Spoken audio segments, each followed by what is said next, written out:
आपण आता ओव्हन मध्ये गरम केलेले पाव करूया आणि अंडा आमलेट बनलेली आहे आणि यामध्ये चिकनचे तुकडे सुद्धा आहेत. आता आपण ते असं आमलेटवर टाकूया आणि उपासाला तुम्हाला जरा सुद्धा त्याचं लो वाटत असेल ना तर हे पिला तुम्हाला ताजा वाटेल. मला सुद्धा ताजा वाटत. संध्याकाळची वेळ आहे आणि आम्ही सिरियल बघतोय. त्यासोबत आम्ही इथे मस्त असे ताईने उकळून दिलेत रताळी. ती रताळी आम्ही खातोय आणि हेल्दी स्नॅक. या हेल्दी स्नॅक पासून आजच्या ब्लॉगची सुरुवात होते. चला मग सुरू करते. खादाडी ब्लॉग असतो माझा जास्त, कारण की दिवसभर मी वेगवेगळ्या गोष्टी खात असते. म्हणजे ताई सतत काही ना काही बनवत असते, मी काहीतरी बनवत असते आणि ते आम्ही सगळं खात असतो. आणि आई आमची टेस्ट करत असते सगळं. ती थोडं थोडं खात, पण तिला जनरल ती खरं सांगते चांगलं बनलंय की नाही. आता ती रताळी चोलतोय. इकडे ताईने बनवलं आहे मुगाच्या डाळीचं कडणं. यामध्ये मूग आहे, गुळ आहे, त्याचसोबत वेलची आहे, नारळाचा रस आहे आणि इथे ते तुम्ही हिरवं हिरवं तरंगताना पाहताय हे हळदीचं पान आहे. अशा पद्धतीने हे उपासासाठी सुद्धा खूप उपयुक्त आणि पौष्टिक असं आहार आहे. आज आम्ही हे खाणार आहोत. हे ना तुम्ही सूप सारखं सुद्धा पिऊ शकता. एवढं डिलिशियस असं लागतं. मुळात हा खीर सारखा पदार्थ आहे जो गोड लागतो आणि खूप पौष्टिक असतो आणि उपासासाठी सुद्धा खूप उत्तम आहे. याला काय म्हणतात मुगाचं कडणं, गोडसर कडणं. ह्याला गोड कडणं म्हणजेच मुगाचं कडणं असं म्हणतात. ताईने मला हे मुगाचं कडणं टेस्ट करायला दिलंय. बघूया कसं लागतं. मी पहिल्यांदा टेस्ट करते. ही एक गोवन पारंपरिक डिश आहे. खूप गरम आहे.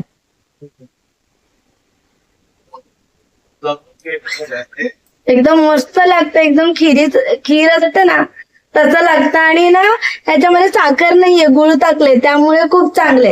डायबिटीज पेशंट सुद्धा पिऊ शकतात बिनधास्त. एकदम छान असं चविष्ट आहे आणि उपासाला तुम्हाला जरा सुद्धा त्याचं लो वाटत असेल ना तर हे पिला तुम्हाला ताजा वाटेल. मला सुद्धा ताजा वाटतंय. मस्त वाटते यार, भारी आहे. चांगलं. आता मी हे पीत जाते. अरे पण त्यात गुळ घालावं लागेल ना. नाही बरोबर गोड आहे. गोड आहे. मी पहिला गुळ खाल्ला होता म्हणून मला कमी लागतंय. आईला जरासं गोड टाकू शकते. अजून गुळ घालू नाही जरासं टाकू शकते पण एकदम दुधासारखं मस्त असं वाटतंय. तसं काय ना आपण दुधाची खीर तेल निघालं ना खोबऱ्याचं.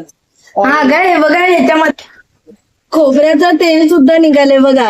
म्हणजे हेल्दी आणि टेस्टी रेसिपी आहे एकदम. ही एक नंबर. ताईने परत मला दिले थोडस. मला परत प्याऊचं वाटतंय पण मी आईला देते कारण की आई सुद्धा हे पहिल्यांदा टेस्ट करणार आहे तर आईला पण टेस्ट करूया. आई हे बघ ताईने मुगाचं कडणं बनवलंय. गोवन पारंपरिक डिश आहे ही. पिऊन बघ कशी लागते. थंड करून फुकून पी. हा गरम आहे. फुकून पी, पटकन पिऊ नकोस. काय अरे मुगाचं कडणं चांगलं लागतंय का? मुगाचं कडणं काय? हा छान लागतंय. छान लागतंय. गोव्याची खूप अशी स्पेशल डिश आहे जी ना तुम्हाला नाक्यावर भेटते आणि जेव्हा पण टुरिस्टला किंवा लोकल लोकांना भूक लागते तेव्हा ते खूप आवडीने आपण ना आता रस आमलेट खाणार आहोत. आणि म्हणजे ना हा चिकनचा रस असतो आणि त्याच्यावर आमलेट असतं आणि पोळी असते. पोळी म्हणजे पाव असतो एक. मी तुम्हाला ते सगळं दाखवते. त्याच्या आधी आपण ताईच्या आमलेट बनवायची पद्धत बघूया कशी बनवते ताई आमलेट. कांदा आहे ना बारीक असा कापून घेतलाय तिने. कोथिंबीर आणि कांदा कापून घेतलं.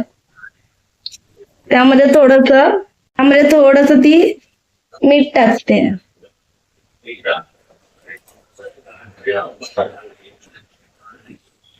आमलेट करायचं भांड बघ काय मस्त आहे ना. छान वाटतं एकदम. ते आमलेट करतात ना त्यांच्यासारखं. इथे आपण तेल घेतलंय. थोडा कांदा अजून. हा अंडा काय मस्त फोडला तुझं.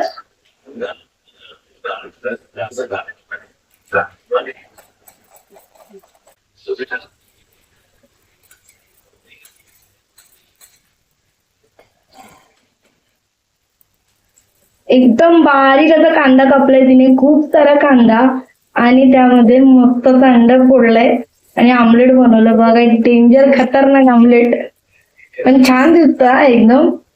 अनियनच अनियन, अनियन आमलेट, अनियन अंडा आमलेट.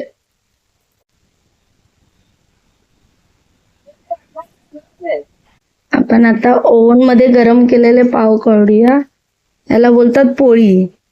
त्यांना गरम केलं ना तर अजून छान लागतील. ही बघ अशी मस्त फुलली आहे.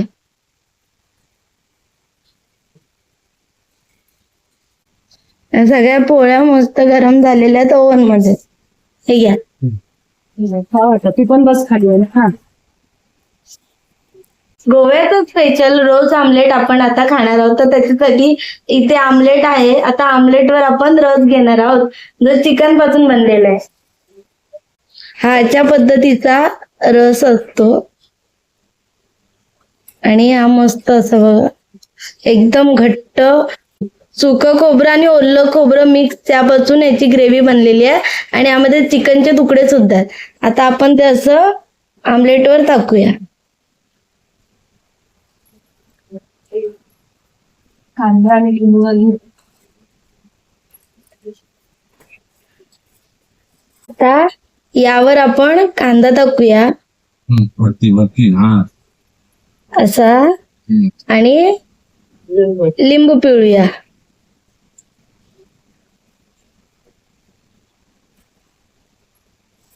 आता यामध्ये ही आहे गोवन स्पेशल पोळी, म्हणजे पावाचा एक प्रकार जो पोळीसारखा आहे. आता यातली एखादा असा घास घ्यायचा. बघा किती मस्त नरम, आपण ओव्हन मध्ये गरम केला त्यामुळे गरम सुद्धा झालाय.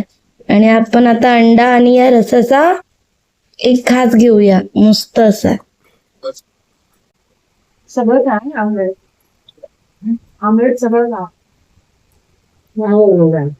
एक नंबर, एक नंबर लागतंय, जबरदस्त आहे. आता मी जेवते, तुम्ही पण जेवायला या. मग आजच्या व्हिडिओमध्ये तुम्ही पाहिलं की आपण इव्हनिंगला हेल्दी स्नॅक पासून सुरुवात केली. मग आपण मुगाचं कढण पिलं आणि रात्रीच्या जेवणात असं एकदम गोवन पारंपरिक असं जेवण जेवलो, ते म्हणजे रस्स्याचं आमलेट खाल्लं आपण. एकदम युनिक आणि भन्नाट टेस्ट होती त्याची, आणि खरंच खूप मस्त ग्रेव्ही होती. आपण नक्की कधीतरी त्याची रेसिपी आपल्या चॅनलवर दाखवू.